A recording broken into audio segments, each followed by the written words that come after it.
श्री श्री जगन्नाथ बलदेव सुभद्रा महारानी की, श्रील प्रभुपाद की, स्नान यात्रा महामहोत्सव की, समवेत भक्त वृंद की, गौतमानंदे हरि। नमो ओम विष्णुपदाय कृष्ण पृष्ठाय भूतले श्रीमते जय पताका स्वामी नित्य नामिने। नमो आचार्य पदाय निताय कृपा प्रदायिने गौर कथा धामदाय नगर ग्राम तारिणे।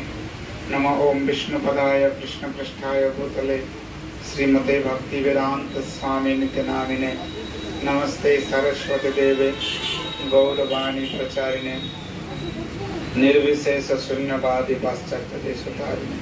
जय श्री कृष्ण चैतन्य प्रभु नित्यानंद श्री अद्वैत गदाधर श्रीवासदि गौर भक्त वृंद। हरे कृष्णा कृष्णा कृष्णा हरे हरे, हरे राम राम राम। स्नान यात्रा महामहोत्सव की जय। हरे कृष्णा। सबाई ভালো আছেন আপনারা? তো এই স্নান পূর্ণিমা এটা ভক্তদের জন্য কত একটা আনন্দের দিন, ভগবানের আবির্ভাব তিথি। এটা হচ্ছে জগন্নাথের জন্মদিন, বুঝতে পারছেন? আর রথযাত্রাটা হচ্ছে আলাদা। রথ মানে সে জগন্নাথ দ্বারকা থেকে বৃন্দাবনে যাত্রা করছেন, ওটা হচ্ছে রথযাত্রা। আর এই স্নান যাত্রাটা এটা হচ্ছে জগন্নাথের আবির্ভাব তিথি। হ্যাঁ, এই যে জগন্নাথের আবির্ভাব, এটা যে এই যে সে ইন্দ্রদুম্ন রাজা, হ্যাঁ, তার সঙ্গে কথা হয়েছিল স্বয়ং ভগবান শ্রীকৃষ্ণ, যিনি বিশ্বকর্মা, হ্যাঁ, তিনি রূপে এসে বললেন যে 21 দিন দরজা বন্ধ রাখতে হবে। এটা ভগবানই স্বয়ং বিশ্বকর্মা রূপে এসেছিলেন। তারপর রানী গুন্ডিচা, তিনি যখন 15 দিন পরে গিয়েছেন, যে কোনো আওয়াজ শুনতে পাচ্ছি ঘরের ভিতরে, লোকটা যে ঢুকলো মিস্ত্রিটা, হ্যাঁ, ভেতরে ঢুকে যে সে কি করছে, কোনো আওয়াজ আসছে না। 14 দিন পর্যন্ত আওয়াজ শোনা গেছে, 15 দিনের পর থেকে আর কোনো আওয়াজ শোনা যাচ্ছে 15 দিন। তখন বিচলিত হয়ে গেছেন রানী গুন্ডিচা দেবী। রাজাকে বলছেন তুমি একটু দেখো না কি হয়েছে। রাজা বলছেন, যেটা আজকে সকালে আমরা আলোচনা করছিলাম সেটা বলছে 21 দিন পর খোলার কথা, নাহলে কি হবে, আমি কথা দিয়েছি 21 দিন পরে খুলবো। হ্যাঁ, যদি তার আগে খুলে দিয়ে অপরাধ হবে। বলছে অপরাধ বাদ দেবে, এখন কি হচ্ছে, লোকটা জীবিত আছে না নেই, সেটা তাকে দেখা উচিত। হ্যাঁ, তখন রাজা কি করবে, রানী বারবার পিড়াপিড়ি করতে, তখন রাজা 15 দিনের দিন ওখানে যখন দরজা খুলেছেন, খুলে কি দেখছেন, জগন্নাথের এইরকম দিব্য রূপ, অসম্পূর্ণ। আমাদের দৃষ্টিতে আমরা কি দেখছি, অসম্পূর্ণ মূর্তি। জগন্নাথের হাত নাই মনে হচ্ছে, পা নাই মনে হচ্ছে, হ্যাঁ, অথচ কাঁঠাল চুরি করতে যায়। কি বলুন, কাঁঠাল চুরি করতে যায়, হাত নেই, আবার দিল্লি থেকে বালিশ নিয়ে চলে আসে। কত বড় লম্বা হাত, নাকি না?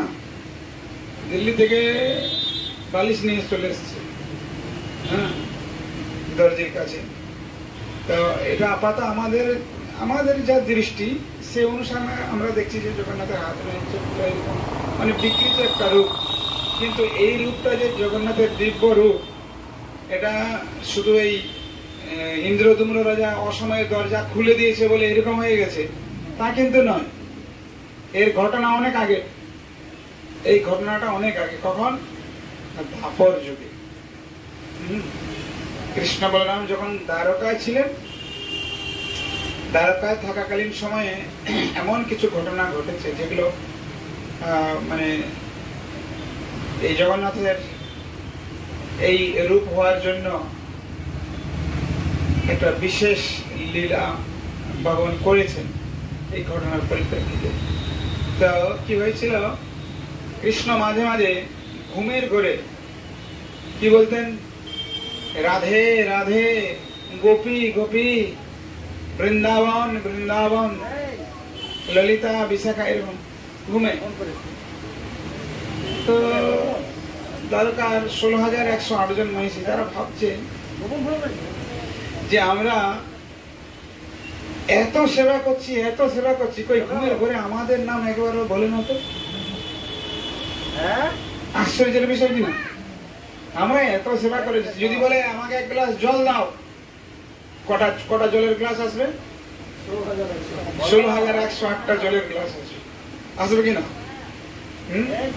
এইরকম ভাবে সেবা বলছে, আমরা এত সেবা করে যাচ্ছি, এত সেবা করে যাচ্ছি, তাও আমাদের ঘুমে ঘুরে একবার নাম বলেনি। শুধু কোথায় কি হয়েছে বৃন্দাবনে সেই সমস্ত কথাগুলো শুধু স্মরণ করে। আচ্ছা কি হয়েছে একটু জানতে তো ইচ্ছা করে, কি হয়েছিল সেটা এখনো পর্যন্ত বলতে পারেনি। কে বলতে পারবে? তখন তারা চিন্তা করছে, তাহলে কৃষ্ণ যখন বৃন্দাবনে ছিল কে ছিল? রোহিণী মা। আচ্ছা আচ্ছা, আর রোহিণী মা তখন ওখানে প্রেজেন্ট, উপস্থিত দ্বারকায়। তো রোহিণী মা যে দোকানে আছেন, ওদের সুযোগ হয়ে গেছে মহিষীদের, রোহিণী মায়ের কাছে শুনবো কি হয়েছে। রোহিণী মা বলছেন কন্ডিশন আছে। কি কন্ডিশন? আমি যদি কিছু বলি কৃষ্ণের বাল্যলীলা, কৃষ্ণ বলরামের বাল্যলীলা, তাহলে কিন্তু একটাই শর্ত, তারা দুজন যেন না শুনে। তোমরা শুনছো কিন্তু ওদেরকে শোনানো যাবে না। তো ওদিকে শোনানো যাবে না, তাহলে কি করলে শোনানো যাবে না? একটা কাজ করা যাক, ওরা যখন চলে যাবে ঘরের বাইরে, কোথায় যাবেন? সুধর্মা সভায়। সুধর্মা সভায় গিয়ে তারা ওখানে সবাই কিছু কাজ করবে, তো তখন আমরা এখানে শুনবো ঘরের ভিতরে। সবাই মিলে যুক্তি হলো, রোহিণী মা বলছে ঠিক আছে তাই হোক। আর যদি বাই চান্স চলে আসে, বলতে বলতে সুভদ্রাকে বলছে তুমি ওখানে দরজার কাছে দাঁড়াবে। হ্যাঁ, ঘরের ভিতরে কৃষ্ণ বলরামের বৃন্দাবন কথা, বৃন্দাবন লীলা এবার রোহিণী মা বলতে শুরু করেছেন। আর সুভদ্রা দেবী দরজায় এরকম দুটো হাত দিয়ে দাঁড়িয়ে আছে। হ্যাঁ, দুটো হাত দিয়ে দরজায় কেউ যেন ঢুকতে না পারে, বিশেষ করে কৃষ্ণ বলরাম এলে আটকাবে, এটাই কন্ডিশন, এলে আটকাবে, তাদেরকে শুনতে দেওয়া যাবে না। ততটাই হবে। সুভদ্রা এরকম দাঁড়িয়ে গেছে, তো এদিকে শুরু হয়ে গেছে কৃষ্ণ বলরামের কথা। যত গোপীরা যত শুনছেন যে বৃন্দাবনে এই হয়েছে ওই হয়েছে, তত মানে তারা বাহ্য জ্ঞান শূন্য হয়ে যাচ্ছে, তাদের আর বাহ্যিক কোনো জ্ঞান থাকছে না।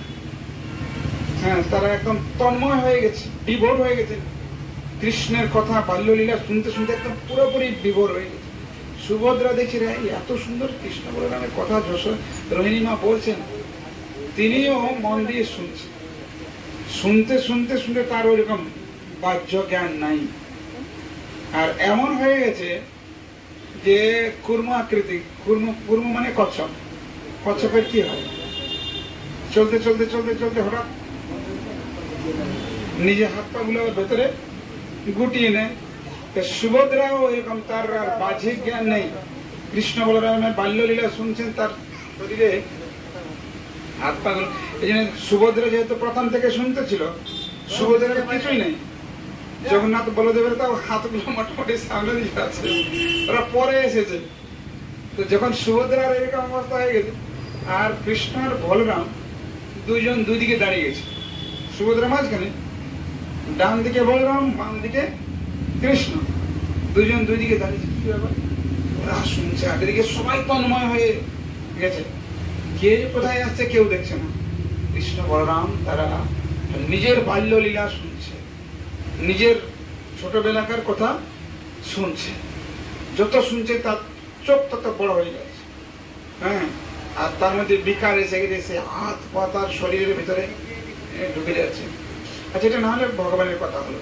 আচ্ছা, নিজের কথা ভাবুন প্রত্যেকে।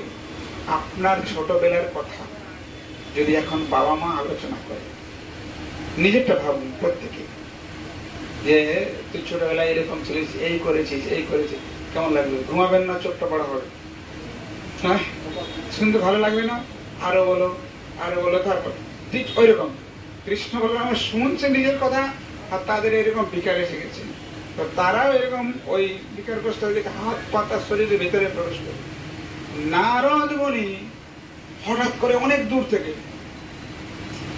থেকে দেখে যাই এইরকম রূপ তো আগে কোনোদিন দেখিনি। হ্যাঁ, নারদ মুনি সবসময় বিনা যন্ত্রে ভগবান গান নারায়ণ নারায়ণ গাইতে গাইতে গাইতে গাইতে আছে। কৃষ্ণ বলরাম দেখছেন নারদ মুনি আসছে, তখন তারা নারদ মুনি আসার আগে একদম যেরকম আগে স্বাভাবিক ছিল এরকম, মানে আমরা কিচ্ছু করিনি তোমরা কিচ্ছু দেখোনি, এরকম একটা ব্যাপার। তো নারদ মুনি বলছেন প্রভু আমি কিন্তু দেখে নিয়েছি, আপনি যতই লুকান আমি কিন্তু দেখেছি। কি দেখেছ? ও এটা এটা কোথায়, এই রূপটা আপনি কোথায় দেখান বলুন তো, কোথায় থাকেন এই রূপে? বলছে কোন রূপ? বলছে যেমন আমাকে আবার বলছেন কোন রূপ? এই যে আপনার চোখগুলো বড় বড় হয়ে গেছিল, হাত পা গুলো শরীরে, ও এই রূপটা আপনি কৃপা করে জগৎবাসীকে একবার দর্শন দেন। আমি দেখলাম ঠিক আছে, আমার খুব অপূর্ব লেগেছে, কিন্তু আপনি জগৎবাসীকে কবে দেখাবেন? তখন নারদ মুনিকে কথা দিলেন ভগবান, বলছেন আমি যখন কলিযুগে আবির্ভূত হব ধারু ব্রহ্মরূপে, তখন আমি জগৎবাসীকে এই রূপ দর্শন করাবো। বুঝতে পারছেন? তো জগন্নাথ হ্যাঁ এই কলিযুগে সাক্ষাৎ ভগবান, তিনি সেই নারদ মুনিকে কথা দিয়েছিলেন, সেই কথা রাখার পরিপ্রেক্ষিতে জগন্নাথ এই রূপ পরিক্রমা। তো জগন্নাথের এই রূপ এখনকার নয়, এটা তো আমরা দেখছি এরকম, এটা অনেক আগেকার লীলা, সেই লীলাটাকেই তিনি এখানে প্রকাশ করেছেন পুনরায়। হ্যাঁ, এইভাবে জগন্নাথের এই দিব্য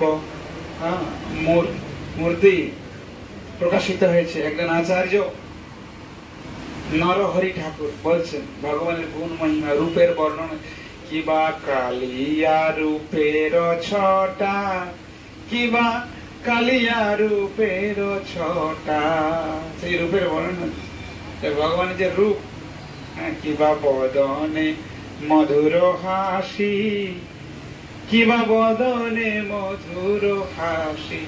তো জগন্নাথের মুখটা দেখে কি মনে হচ্ছে? কোনো পলক আছে জগন্নাথের চোখে?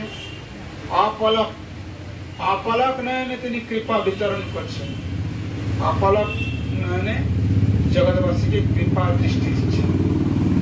সেই জগন্নাথের আজকে আবির্ভাব তিথি, জন্মদিন, আজকের দিনেই ভগবান এই রূপে প্রকটিত হয়েছিলেন।